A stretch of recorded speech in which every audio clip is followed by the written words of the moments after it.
Welcome back, I'm Ryan from Blue Gaming, and today I am finally talking about Assassin's Creed Odyssey. This thing came out almost a month ago, and I just recently finished it. This game is absolutely massive and filled with content, and actually, I gotta say, that's probably its biggest positive, is that it is just filled with great content. Back when Origins came out last year, a lot of people were saying that the Assassin's Creed franchise was trying to swing towards that Witcher 3 kind of style and get kind of their own Witcher 3. And I've got to say, they are getting closer and closer, but it just hasn't hit that level of greatness yet.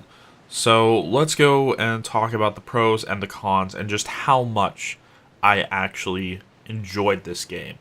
Now, many of the systems in this game are still very similar to how they were in Assassin's Creed Origins. Some of the big similarities are like the loot. It's still the same as it was in Origins, although they added a bit extra in this. You can now engrave extra abilities on them, and weapons that you pick up can have special abilities that you can put onto other weapons and whatnot. That just lets you customize it a little bit more. And the other thing that will feel very familiar is the combat, although they did make a fundamental shift in it. In Origins, the combat was focused around having a shield and hiding behind your shield and absorbing hits with it and whatnot. And they fundamentally changed that. They got rid of the shield, and they now introduced dodging and stuff like that. So you now have, at all times, a special spear weapon that is important to the story, and then whatever other weapon you choose.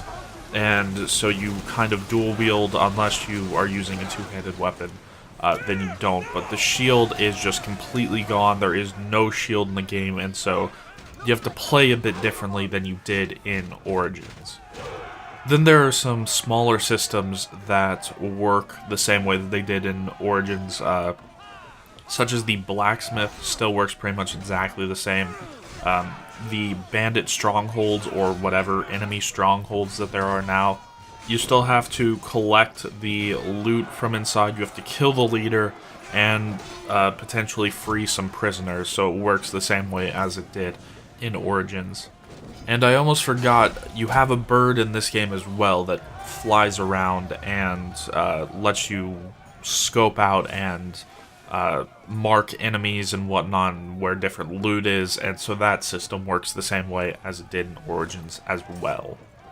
Now, besides from those things, pretty much almost everything in this game is better than it was in Origins. It's just upgraded, it's better, it's shinier.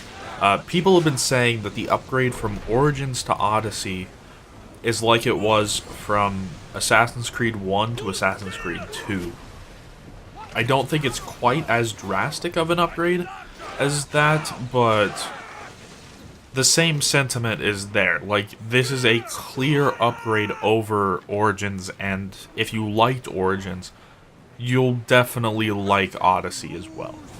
To kind of quantify it in my own personal terms, last year when Origins came out, I gave it the 4th place in my top 10 games of 2017. Odyssey so far, it's swinging up there for Game of the Year. I have not played Red Dead Redemption 2 yet, but I think that that is the only other game that could dethrone Odyssey right now. But that's how much of a shift and how much better this one is over Origins. So, yeah, now let's get into just some of the things that make it that much better. So the first one that really stuck out to me was the storytelling in this game. The actual story itself, the pacing, all the different things that go into that. So far, from what I've played this year, it's the best. Like, the story is actually interesting, engaging. It kept me involved. I actually remembered like all of the characters' names. They didn't throw too many at me, and the story was actually really, really great in this. I'm not going to spoil anything, but there is some things that kind of knock it down a notch. The big one is that the game starts with just one single story, and then, like, partway through the game, it starts to diverge into two separate stories, and by the end of the game, you have two completely separate story endings that don't deal with one another, and it's really kind of not ideal because you don't run into this big climax that you would want at the end of an epic game like this.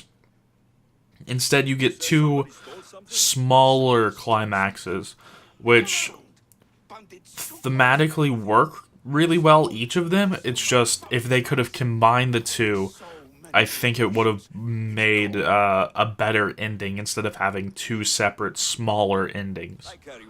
Some of the other side stuff that I didn't really like about the story, all of the modern day stuff, which they actually almost completely cut it out of this game. There's only two modern day sections where you control the same girl that you did in Origins.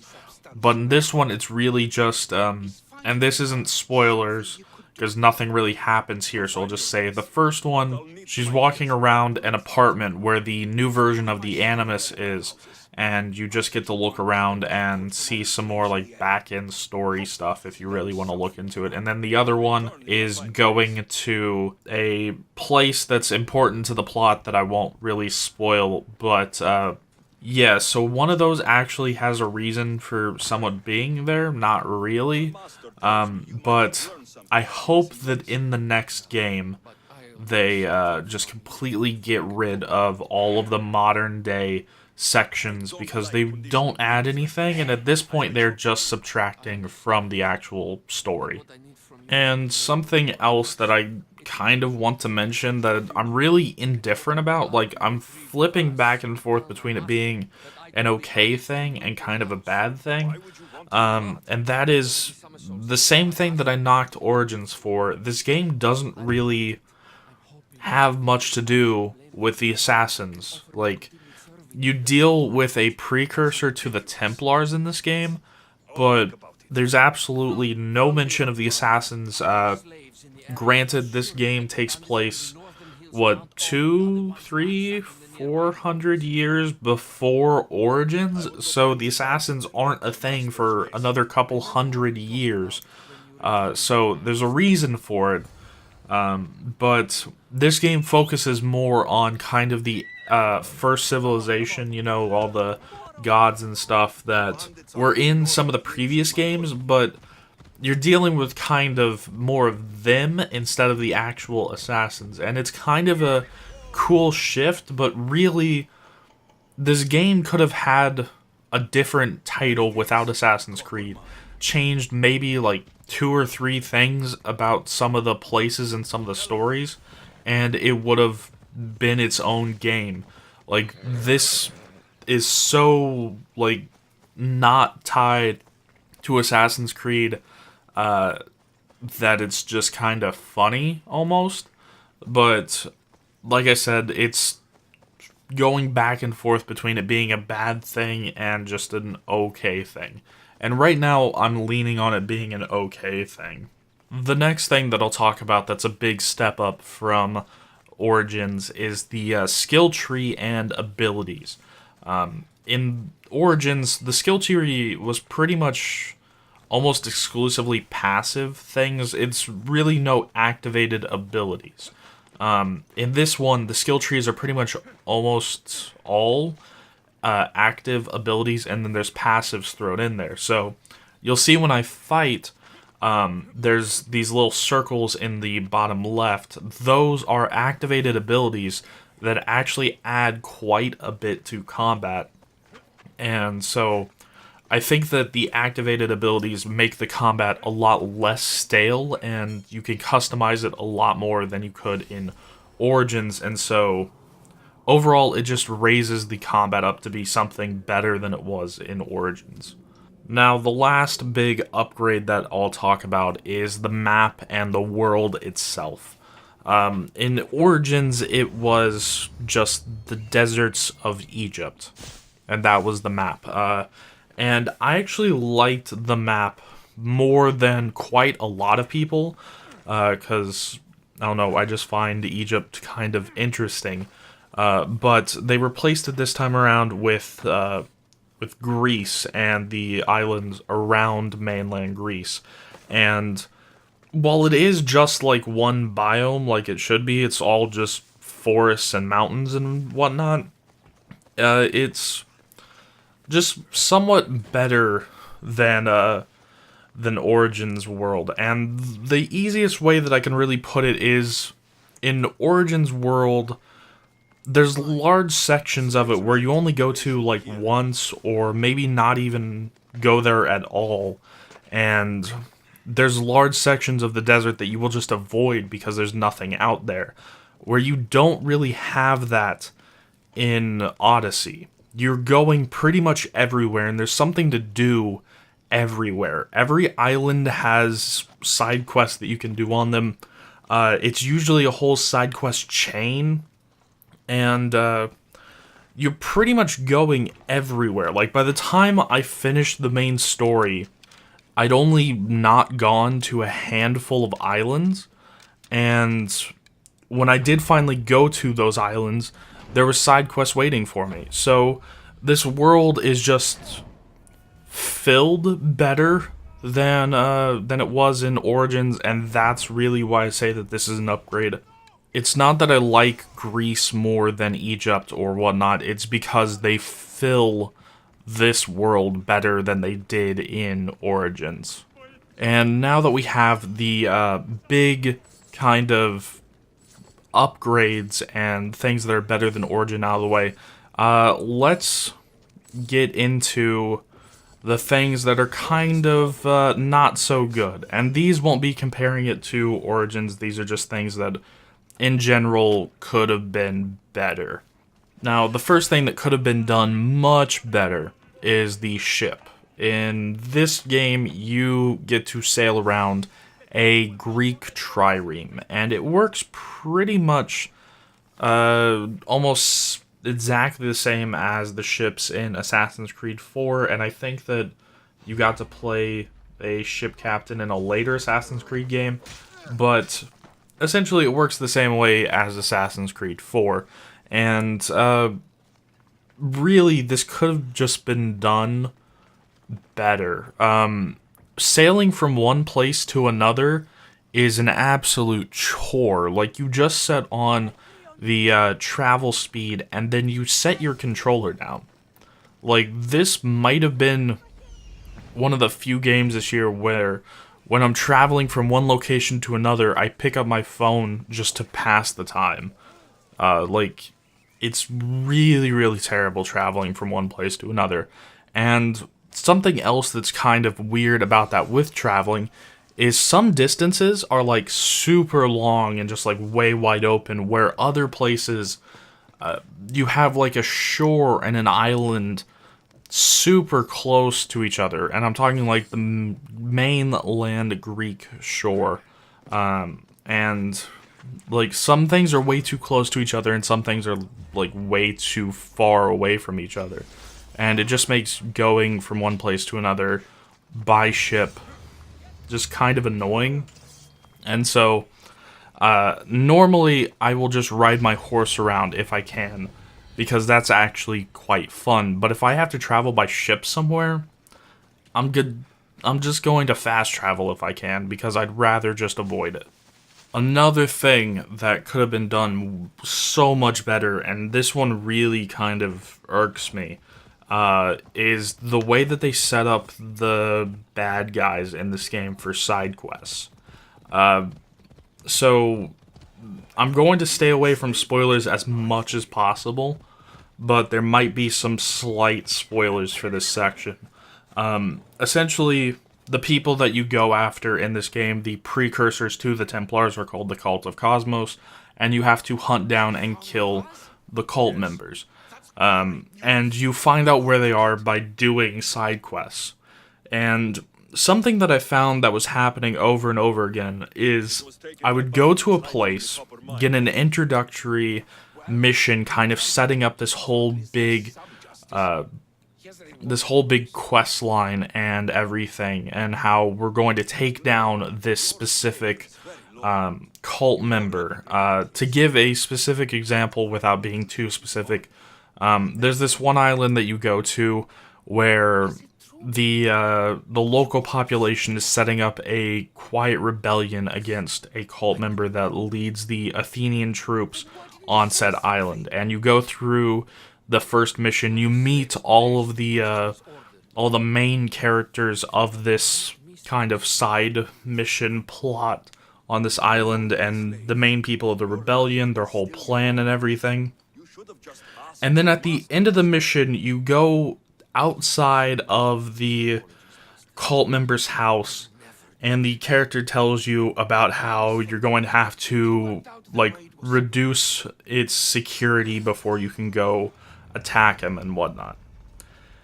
Once I finished that quest, I immediately went up to that house, fought 2 guards, and killed said cult member. And immediately upon killing said cult member, I got the quest completed message for like 6 or 7 different quests that I haven't even started that were all part of that rebellion quest line.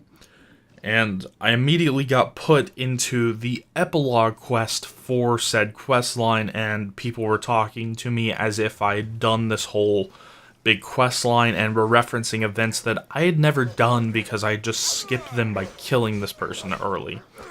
And the first time that I did that was kind of weird. I thought it was just a glitch or something. Then I did it again in another island. Then I did it again in the main quest line. And then I did it again. And yeah, they really, really need to fix that. Or they could have done that better. Like, if you're going to tell me where the cult member is, and I have the ability to go to him and kill him, have something story-wise that kind of talks about that. Because I'm just skipping through quests here that I didn't even know were quests because I killed someone early that I had the option to kill. So that just, I don't know, that twisted me in a way that nothing else in this game did. Now, this video is getting kind of long, so the final thing that I'll talk about is actually a PC-specific problem. So if you think you're going to be getting this for Xbox or PlayStation, don't really worry about this next section. But that is the optimization of this game. Now, I didn't play Origins on PC, so I don't know how it was in that game, but I'm gonna guess it was similar to this. Essentially, in Odyssey, this thing's unoptimized like crazy. Like, there's no other way to put it. Your CPU usage will go through the roof. And oftentimes, when I play this, even on a 1070 and an i7-7700, I will be getting 100% CPU usage. And in fact, when I talk to some people while I'm at or near 100% CPU usage, the game will just crash. And I've started conversations like that, and it's crashed like 5, 6, maybe 7 times when I start going into conversations while it's at high CPU usage. Another time, I was just walking down the street towards a coast, and it crashed again for like no random reason. Granted, it was because of that high CPU usage, but I don't know what actually initiated that specific crash. But just know that this is going to take a lot of your CPU, and if you have somewhat of a weaker CPU, you might run into some issues. Which leads into another problem, and that is specifically the cities and how it deals with the frame rate. So, I already said I have a 1070 in my computer. By all accounts, I should be able to run this game on the highest settings and have a constant 60 frames per second. I put this game on medium settings just so I could get a constant 60 frames per second. If I put it on the highest settings, I'll get about 30, 35, maybe 40 if I'm lucky, if I'm out in the middle of nowhere. If I'm in a city, it gets even worse. If I had it on the highest settings in a city, it would be absolutely unplayable. The frame rate would be so low. Currently on the medium settings, I'm getting around 40 frames a second in a city on a 1070. That shouldn't happen. Granted, when you go outside the city on medium settings, it is absolutely rock solid 60 frames a second, doesn't deviate from it, really whatever. But once I go into a city, which is quite often, it'll drop down to like 50, then down to like 45, and then down to 40 when it gets really bad, and then goes back up and hovers around 50, 52 frames a second. And that's really just something that we shouldn't be having from a big company like this. Like, just optimize your game better. So now that we've gone through all of that, all the positives and negatives, let's get to whether or not I think that you should get this game and just my final thoughts on it. And like I said earlier, as of October 25th, the day before the Red Dead 2 release, I think that this game is currently Game of the Year. And I think that it will really only be dethroned by Red Dead Redemption 2. So, yeah, that's pretty high praise. I don't think that I can say much more than that besides current Game of the Year. Granted, if you played Assassin's Creed Origins and you didn't like Assassin's Creed Origins, you won't like this one. It's too similar for you to actually change your mind on it. But if you didn't like some of the earlier Assassin's Creed games for like gameplay reasons and whatnot, I really recommend that you try this one out. And personally, I hope that they change it up again next year, because there was just some things that started to get kind of old with it, like going in, killing everything, completing objectives in like the bandit camps or the enemy camps.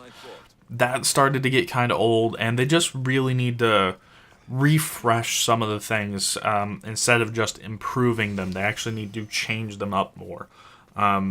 So next year's Assassin's Creed, if we get one next year, probably won't be this high if they keep this similar. But yeah, so far I really see this game as either being Game of the Year or close to it. And I recommend you get it for whatever system, even PC, with all of the like back-end technical problems that this game has. It is still super enjoyable, and I just overall loved playing through it, and it was absolutely packed with just like good content, and it kept me for a good 80 hours. And I'm still not even completed with everything. I still have more stuff that I can go back and do. But yeah, this game overall is just amazing, and I recommend that everybody tries it out. So that's going to be it for this. As always, I'm Redden from Blue Gaming, and I'll see you guys in the next one.